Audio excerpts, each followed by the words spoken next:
This is Edie Beans with the Little House of Beans.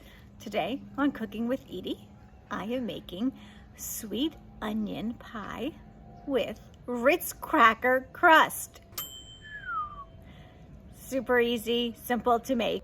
What's fun about this recipe is if you don't have Ritz crackers, you're able to use saltine crackers. Yeah, this is Joey, and I'm going to finish this video. The recipe and all the links to the Omnia products, as well as all the products you see in this crazy video where there's no bones for Joey, those will be in the description below. It's really easy to cook, except if you have paws, but let's get cooking. I'm Joey.